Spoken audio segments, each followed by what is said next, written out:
حضرت بایزید بسطامی رحمت اللہ تعالیٰ علیہ فرماتے ہیں کہ رمضان کا مہینہ تھا تو میرے بسطام میں نا سارے میرے ہاتھ چومنے والے تھے. ہاتھ چومنے والے بڑے اچھے ہوتے ہیں، لیکن کبھی کبھی دل کرتا ہے کہ بندہ تنہائی میں بیٹھے اکیلا، کوئی نہ ہو، ایک بندہ ہو ایک اس کا رب ہو. کبھی کبھی دل بابا بلے شاہ صاحب نے بھی کہا اٹھ بلیا چلو تھے بس یہ جتھے بس دینی سارے ہی انے، نہ کوئی ساڈی ذات پچھانے نہ کوئی سانو مننے. تو حضرت بایزید فرماتے میرا بھی دل کرتا تھا آج وہاں جاؤں جہاں کوئی جاننے والا نہ، اور وہاں جا کے نہ میں رمضان کا مہینہ تھا تو دل کیا کہ وہاں جا کے روزے گزاروں جہاں ہاتھ چومنے والے نہ ہوں، ذرا کھل کے عبادت کروں. فرماتے ہیں میں دور بسطام سے نکلا، ایک مسجد میں جا کے اعتکاف بیٹھا، پورے مہینے کا اعتکاف. پہلے دن مسجد میں گیا، نمازی پوچھنے لگے بابا جی روٹی کہاں سے کھاؤ گے؟ میں نے کہا کہ میرا اللہ دے گا. نہیں کہتے کہ بابا جی فکر نہ کرنا روٹی آ جائے گی. کہا روٹی کہاں سے کھاؤ گے؟ کہا اللہ دے گا. کہنے لگے اللہ تو دے گا پر کس طرح؟ تو آپ فرمانے لگے آپ مسلمان ہیں، آپ کو سمجھنا چاہیے کہ اللہ وسیلے کو پسند ضرور فرماتا ہے پر اللہ وسیلے کا محتاج نہیں. وہ اگر چاہتا ہے تو پھر بے حساب ہی عطا فرماتا ہے، تو وہ دے گا انشاءاللہ. کہنے لگے جی دے گا تو صحیح پر کس طرح؟ آپ فرماتے ہیں میں نے سمجھایا، دو نمازیوں کو زور کے وقت سمجھایا تو دو پھر اثر میں پوچھنے لگ گئے کہ بابا جی ادھر ہی رہنا ہے پورا مہینہ؟ کہا ادھر ہی رہنا ہے. تو روٹی نے کہا اللہ دے گا. انہوں نے بھی پوچھا کیسے؟ ان کو بھی میں نے سمجھایا. وقت ہو گیا مغرب کا تو دو تین نمازی پھر پوچھنے لگ گئے حجی ہے، نمازی ہے، صوفی درویش قاری ہے، پر یہ بتا کہ تیرے من کا تعلق بھی جڑا ہوا کہ نہیں؟ تیرے اندر سے آواز بھی توکل علی اللہ کی آتی ہے کہ نہیں؟ یہ بھی تو غور کرنا. حضرت بایزید کہتے ہیں میں تنگ آ گیا. میں نے معلوم کیا کہ یہ ساتھ ہر کس کا ہے؟ بتایا گیا یہودیوں کا ہے. میں نے کسی ذریعے سے ان سے رابطہ کیا یا میں خود چلا گیا. میں نے ان سے رابطہ کر کے کہا کہ تمہارے گھر میں کوئی کام کاج کرنے والی عورتیں تو ہوں گی؟ کہا ہیں. میں مجھ سے پیسے لے لو، بس 2 روٹیاں سویرے مل جائیں سحری میں، 2 شام کو مل جائیں. میں سرکے سے کھاؤں یا کسی چیز سے تناول کروں، 2 روٹیاں مجھے صبح شام پیسے لے لو. ماتے وہ مان گئے. اب میرا دل کرتا تھا کوئی نمازی مجھ سے سوال کرے تو میں ذرا اعلان کر دوں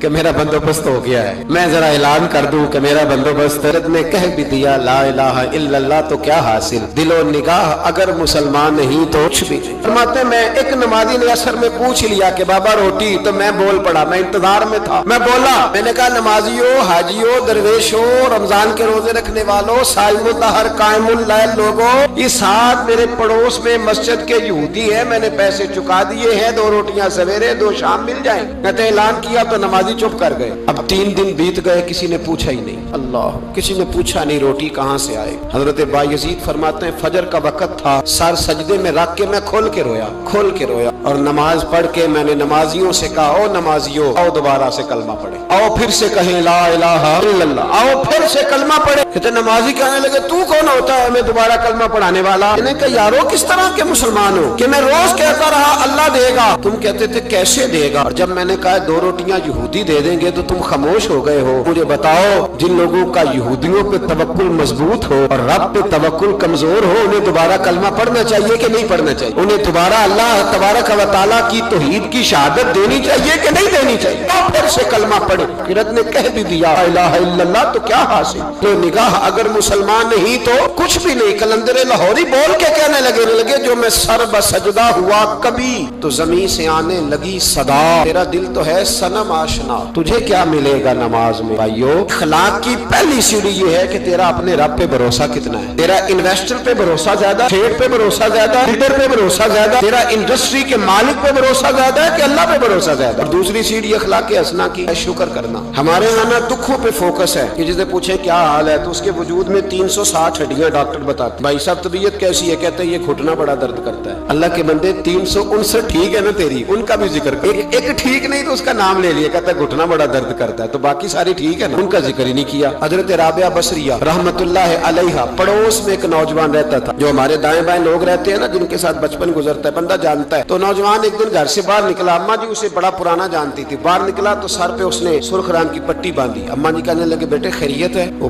گھر پرانی جو مائیں ہوتی تھی نا وہ جانتی تھی بچہ کس کا ہے، والد کا نام کیا ہے، دادا. بیٹا خیر ہے؟ اماں جی سر میں درد ہو رہی تھی شدید، تو پٹی باندھ لی. تو اماں کہنے لگی بیٹے عمر کتنی ہو گئی؟ لگا 35-40 سال. بیٹے 35-40 سال میں کبھی درد تو نہیں ہوا؟ کہ نہیں. اماں جی فرمانے لگے 40 سال اللہ نے صحت دی، تو نے شکر کی ایک پٹی بھی نہیں باندھی، اور آج درد ہوا ہے تو شکوے کی پٹی فوراً ہی باندھ لی ہے تاکہ سارے زمانے کو بتاتا پھرے کہ بڑی درد ہے بڑی درد ہے. 40 سال میں کوئی شکر کی پٹی بھی باندھنی، پتہ چلتا کہ تجھے اللہ تعالیٰ کا شکر بھی تیرے پاس. حضرت حضرت جناب عیسیٰ علی نبینا علیہ گزر رہے تھے، ایک شخص زمین پہ لیٹا، اس شخص کی دونوں آنکھیں بھی کوئی نہیں، دونوں پیر بھی نہیں اور دونوں ہاتھ بھی نہیں، لوگ اس کے گرد کھڑے ہیں اور بندہ پتہ کیا کہہ رہا ہے، یا اللہ تیرا شکر، یا اللہ تیرا شکر ہے مالک، الحمدللہ علی کل حال، تیرا شکر شکر۔ لوگ بڑے حیران دیکھ رہے تھے تو جناب عیسیٰ علیہ السلام نے پوچھا کس بات پہ حیران ہو؟ کہا حضرت جی حیران ہے کہ بندے کی آنکھیں بھی کوئی نہیں، دونوں ہاتھ کوئی نہیں، دونوں پیر کوئی، ذرا غور کرنا، جس کی ایک انگلی کٹی ہوتی ہے ساری توجہ اسی پہ رکھتا ہے، دونوں ہاتھ ہی نہیں، دونوں پیر ہی کوئی نہیں، آنکھوں سے نابینا، اللہ شکر ہے۔ لوگ عرض کرنے لگے حضور اس بندے کے حال پر حیران ہے کہ آنکھیں بھی کوئی نہیں، ہاتھ بھی نہیں، پیر بھی، شکر شکر پکار رہا۔ جناب عیسیٰ قریب گئے اور اس کے کان کے ساتھ منہ لگا کے کہنے لگے کس بات پہ شکر کر رہے ہو؟ ہاتھ ہے نہ پیر ہے نہ آنکھیں ہیں۔ کہنے لگا حضور کوئی عرض نہیں، ہاتھ نہیں، آنکھیں نہیں، پیر نہیں، بیوی نہیں، بچے نہیں، گھر نہیں، اور شکر ہے اللہ تعالیٰ کا اس نے مجھے ایمان کی دولت تو عطا فرمائی ہوئی۔ حضور میں صاحب ایمان ہوں، شکر کی بات نہیں کہ اتنے سارے کافروں میں کلمہ پڑھتا ہوں، اور حضور آپ پوچھ رہے ہیں شکر کس بات کا؟ ان لوگوں کو بتائیں کہ جس کے سرانے اللہ کے نبی جناب عیسیٰ علیہ السلام کھڑے ہو وہ شکر ادا نہ کرے۔ میں بڑا شکر نہیں کہ میں جناب عیسیٰ کا کلمہ پڑھتا ہوں، میں اللہ تبارک و تعالیٰ پہ ایمان رکھتا ہوں، یہ مقام شکر نہیں؟ تو بھائی شکر کا مقام ہے، دوسرا اخلاق ہے، تیسرا صبر کرنا۔ ہمارے ہاں صبر پتہ کیا ہے؟ کسی کے گھر میں کسی کا انتقال ہو گیا تو مہینہ بعد سینہ کو بھی ہوئی معاذ اللہ، تو نے کفریہ جملے بولے، بڑا کچھ کہا، بڑا کچھ، مہینے کے بعد پوچھا کیا حال ہے، کہتے صبر آ گیا۔ یہ صبر نہیں آیا، یہ زخم صحیح ہو گیا ہے۔ صبر کس کو کہتے ہیں؟ مسلم شریف میں نبی پاک علیہ السلام کا فرمان ہے، فرمایا انما صبرهم عند الصدمۃ الاولى، فرمایا این جب تجھے مصیبت کی خبر پہنچے اس وقت اگر تو صبر کرے پھر تو نے صبر کیا، اس وقت اگر تو کہے انا للہ انا الیہ راجعون تو نے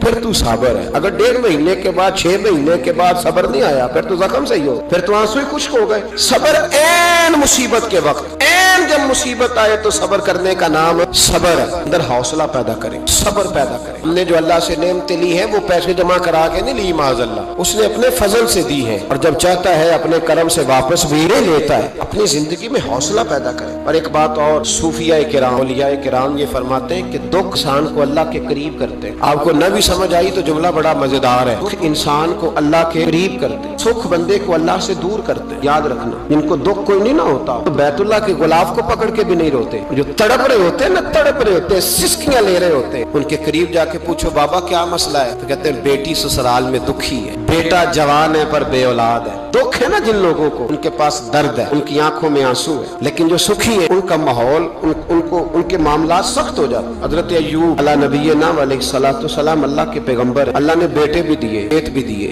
بہت زیادہ جانور بھی دیے، بڑی دولت، بڑا کچھ، رب آزماتا بھی ہے، اس کا نظام ہے، جتنا کو اس کے قریب ہوتا ہے اتنا ہی زیادہ آزماتا ہے۔ فرشتے عرض کرنے لگے مولا جناب ایوب، اللہ کریم نے فرمایا یہ میرا دوست ہے، ایوب میرا نبی ہے، میرا پیغمبر ہے، میرا دوست ہے۔ تو فرشتے عرض کرنے لگے مولا جو اس کو اتنا نواز دے اس نے دوست تو بننا ہی ہوتا ہے۔ ایک روایت میں 7 بیٹے، ایک میں 14 بیٹے، کھیت کھلیان باغ، بڑا کچھ، تو دوست تو بننا ہے۔ تو رب کریم نے فرمایا جاؤ ازما لو جا کے۔ کون کہہ رہا ہے؟ یاری تیری سونا تے ازمائشاں تیریاں اگ، اے سونا پرکھیا جاوندا ہی پہلو نال اگاں دے لادا ازما لو۔ رشتے آ گئے، دن میں سارے باغ اجڑ گئے، جل گئے کھیت۔ ایک دن لگا، بننے میں وقت لگتا ہے، اجڑنے میں وقت نہیں لگتا۔ ایک دن لگا تو جانور ایک بیماری سے سارے مر گئے۔ جناب ایوب گھر سے باہر نکلے، واپس آئے تو ساری اولاد کی لاشیں پڑی۔ بڑا مشکل مسئلہ ہے، لیکن زبان پہ ایک ہی لفظ ہے انا للہ انا الیہ راجعون۔ حضرت ایوب صبر سے، حوصلے سے، اطمینان سے۔ اس پر بس نہیں، اللہ کے نبی پیغمبر ہاں تو جو 5 نمازیں پڑھتا ہے وہ کہتا ہے مجھے بخار کیسے ہو گیا، حالانکہ میں نمازی ہوں، میں تو روزانہ صبح قرآن شریف کھولتا ہوں، پھر بھی حضرت جی میرے گھر کے اندر بیماری کا کیا لینا دینا۔ حضرت ایوب بیمار ہو گئے، 1 2 3 4 ہفتے، مہینے، سال نہیں، 16 سال بیت گئے بیمار، 16 سال بیت گئے، 16 سال۔ حضرت ایوب علیل ہے۔ ایک دن زوجہ قریب آئیں تو کہنے لگی آپ اللہ کے نبی ہیں، آپ جو بھی دعا کریں مالک قبول فرما لیتا ہے، دعا کریں آپ کو شفا دے دے۔ جناب ایوب فرمانے لگے ایک بات تو بتا، شفا کتنے دن رہی؟ کہنے لگی 60 سال۔ میں کھیت کھلیان، اولاد، مال دولت کتنا عرصہ رہا؟ کہا 60 سال۔ 60۔ آپ فرمانے لگے بیماری کو کتنے سال ہوئے؟ کہا 16 سال۔ فرمانے لگے ذرا مجھے تکلیفیں اور بیماریوں کو بھی 60 سال ہو لینے دے، پھر دعا بھی مانگ لوں گا۔ برابر تو ہو لے، یہ تو صرف 16 ہوئے، 60 ہو لیں دعا مانگ لوں۔ اور فرمانے لگے دعا مانگنی چاہیے پر میرے رب کو پتا ہے ایوب کس حال میں ہے، بس زبان پہ یہ لفظ آئے تو اللہ نے فرشتوں سے فرمایا تم نے جانچ لیا ہے لیبلوکم ایکم احسن عملا؟ چل گیا مولا، چل گیا۔ فرمایا جاؤ اب میرے بندے کو نواز دو، بس مالک بے نیاز ہے نا۔ بنجر زمینیں پھر سے آباد ہو، پھر سے جانور آ گئے، وہی لہر بہر ہو گئی، بیٹے بھی اللہ نے دے دیے، مال